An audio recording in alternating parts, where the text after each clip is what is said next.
All right, so how easy is it to create a perfect shot of espresso way out here in the wilderness using this little device? Well, that's what we'll be talking about in today's video.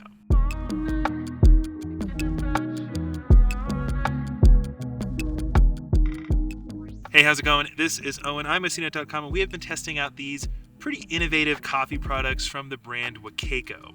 We've been looking at their Nanopresso, which is probably their most popular flagship product, looking at the Minipresso, and also their really interesting Pipamoka, which I'm very excited to talk about. So it's no secret that coffee is one of the most popular drinks on the entire planet, and one of the reasons for that is there's so many different ways to make it. Wacaco specializes in making some pretty unique products that definitely appeal to the more outdoorsy type, hence why we're shooting this video all the way out here.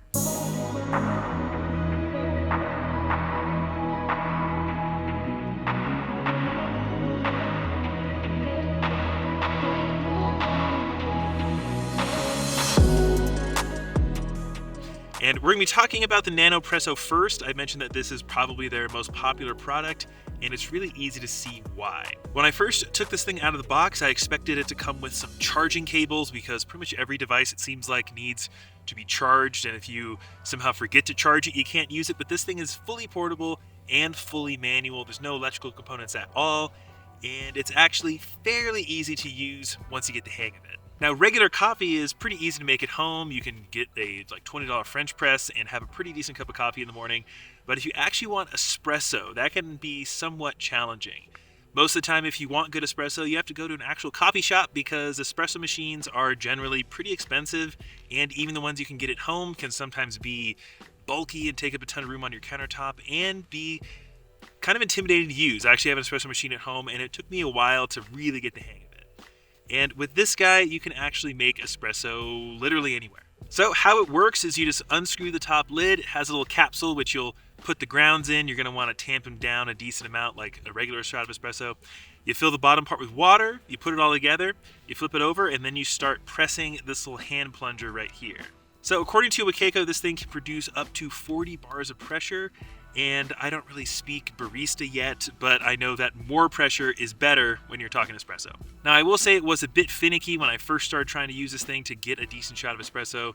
You have to make sure your grounds are just right, which, that's pretty typical with most espresso machines, but it seemed to be a little bit more important with this guy.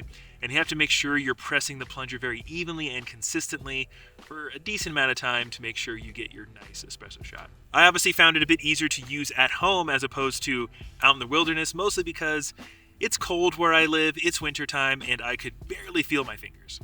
The biggest frustration I found using this thing is when I was out camping. If you're out camping, there's probably going to be some friends with you, and if you want to make shots for everybody, it is pretty tedious having to take out the capsule, clean it out, and then load it with more grounds, all while it's still really hot from having been filled with boiling water.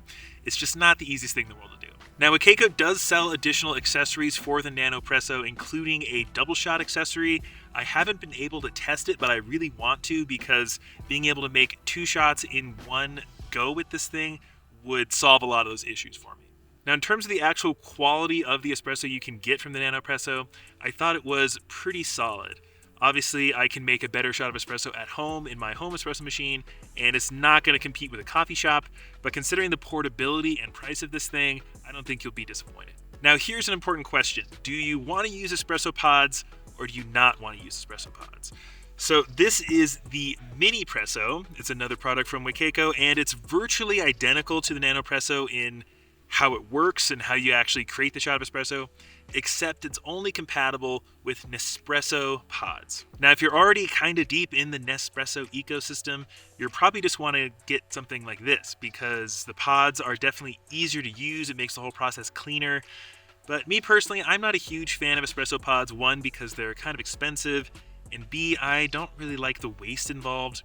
I know Nespresso's gone to pretty great lengths to make sure that the products are a bit more recyclable, but I just really like the idea of having the reusable capsule as opposed to the one-time use pods. Plus, where I live, there's actually some really good local coffee shops, and I just prefer to buy my coffee beans whole from them and grind them myself.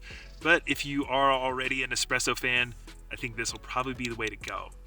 And they do sell an additional accessory for the Nanopresso where you can actually use the pods. So for maximum versatility, it might make sense to just get the Nanopresso and buy all the accessories, but that's obviously a bit more expensive. The base model of the Nanopresso is about $70, and the base model of the Minipresso is about $60.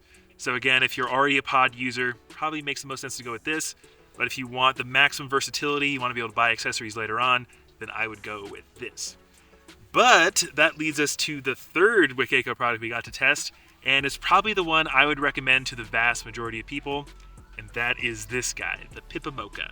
So this thing isn't actually an espresso maker, this is more of a coffee brewer, but it's one of the most unique things I've ever tried out because it is a all-in-one thermos and coffee maker. It's super interesting.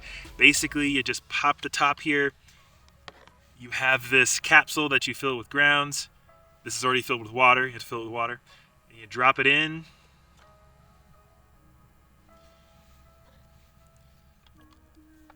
Let it sink to the bottom. And then you twist. And you have fresh coffee.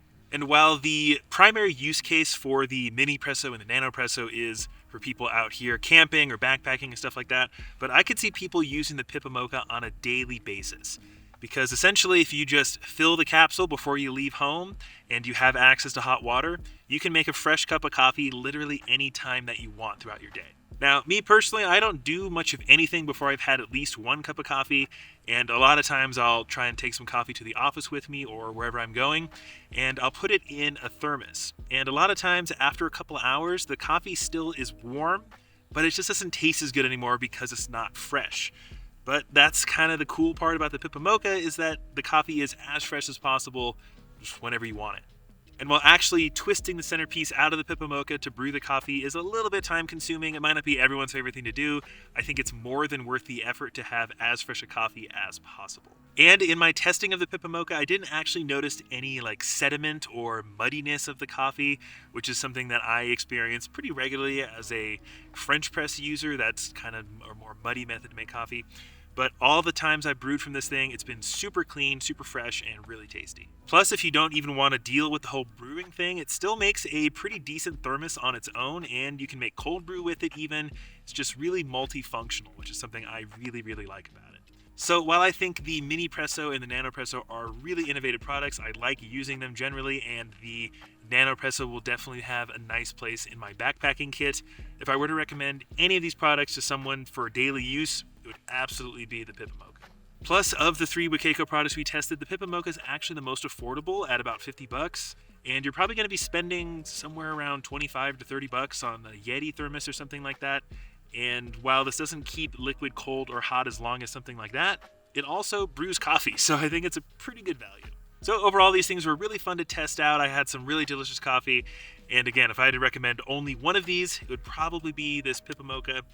But if you're more of an outdoorsy type, you want some espresso on the go, if you're backpacking, something like that, then the Nanopresso is probably my recommendation. One thing I do really want to test out, it may be a video we do in the future, is comparing the Nanopresso to the AeroPress. The AeroPress is easily one of the most popular sort of outdoorsy camping ways to make coffee, and I really want to see how they compare. If you're interested in seeing that video, write us down below in the comments. We'd love to get your thoughts, or just any other video ideas you want us to check out. We would love your feedback. And make sure you look down below in the description. We should have links to all these products, including any discounts you might be able to find. I highly doubt we'll be able to find discounts on these, but hey, you never know, so make sure you look down there. And if you found this video helpful or interesting, make sure you give it a thumbs up and you subscribe to the channel. We appreciate that a lot. But that's going to do it for me. This is Owen with CNET Home. I'll see you in the next one.